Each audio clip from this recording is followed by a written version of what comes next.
بسم اللہ الرحمن الرحیم۔ حضرت ابن عباس رضی اللہ تعالیٰ عنہ سے روایت ہے کہ جب حضرت صلی اللہ علیہ وسلم کو معراج کرائی گئی، آپ صلی اللہ علیہ وسلم نے اس رات حضرت زکریا علیہ السلام کو آسمان پر دیکھا۔ آپ نے ان کو سلام کیا اور فرمایا، اے ابو یحییٰ، اپنے قتل کا واقعہ تو سنائیں، کیسے پیش آیا تھا اور آپ کو بنی اسرائیل نے کیوں قتل کیا تھا؟ انہوں نے فرمایا، اے محمد صلی اللہ علیہ وسلم، یحییٰ اپنے زمانہ میں سب سے زیادہ نیک تھا، ان میں زیادہ خوبصورت چہرے والا بھی تھا، اور وہ ایسا ہی تھا جیسا کہ اللہ تعالیٰ نے ارشاد فرمایا ہے، وَقَانَ سَيِّدًا وَحَصُورًا، اور وہ دین کا مقتدا ہوگا اور لذت نفس کو بہت روکنے والا ہوگا۔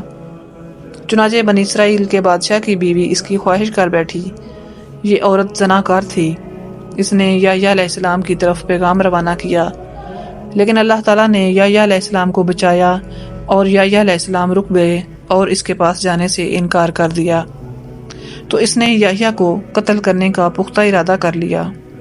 یہ لوگ ہر سال ایک عید منایا کرتے تھے، اور بادشاہ کی یہ عادت تھی کہ وہ جب وعدہ کرتا تھا تو اس کے خلاف نہیں کرتا تھا اور نہ جھوٹ بولتا تھا۔ چنانچہ یہ بادشاہ عید کے لیے روانہ ہوا تو اس کی ملکہ بھی اٹھ کھڑی ہوئی اور اس کو رخصت کرنے لگی۔ تو بادشاہ حیران ہو گیا، کیونکہ ملکہ نے ایسا کبھی نہیں کیا تھا۔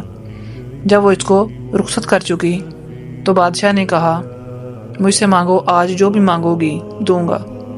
ملکہ نے کہا، میں تو یحییٰ بن زکریا علیہ السلام کا خون مانگتی ہوں۔ بادشاہ نے کہا، کچھ اور مانگو۔ ملکہ نے کہا، میں تو یہی مانگتی ہوں۔ بادشاہ نے کہا، اچھا، اس کا خون تجھے بخشا۔ پھر اس نے یحییٰ علیہ السلام کے پاس کچھ بہادر روانہ کیے۔ یحییٰ علیہ السلام اس وقت اپنی محراب میں نماز میں مصروف تھے، اور میں بھی اس کے ساتھ نماز پڑھ رہا تھا۔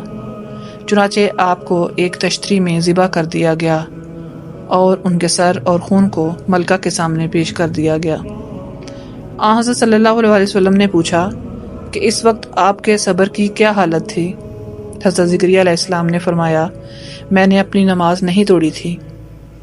جب یحییٰ کا سر مبارک اس کے پیش کیا گیا اور اس کے سامنے رکھا گیا تو وہ بہت خوش ہوئی، لیکن جب شام ہوئی تو اللہ تعالیٰ نے اس بادشاہ کو شاہی خاندان اور حشم و حزم سمیت زمین میں دھنسا دیا۔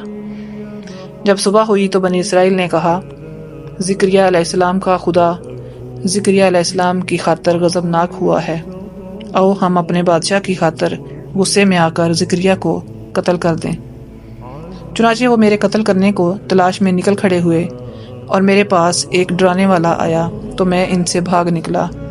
ابلیس ان کے آگے آگے تھا، وہ ان کو میری خبر دے رہا تھا۔ جب میں ان سے ڈر گیا کہ اب میں ان کو عاجز نہیں کر سکتا تو میں نے درخت کو آواز دی تو درخت نے کہا، میرے اندر آ جائیں۔ چنانچہ وہ پھٹ گیا، اور اسی دوران درخت مجھے اپنے اندر چھپا کر مل گیا، اور میری چادر کا ایک کنارہ درخت سے باہر رہ گیا۔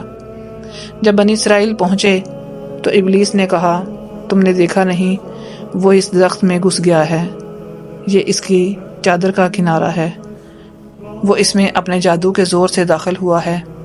انہوں نے کہا، ہم اس درخت کو آگ میں جلائیں گے۔ ابلیس نے کہا، بلکہ تم اس کو آرے سے 2 ٹکڑے کر دو۔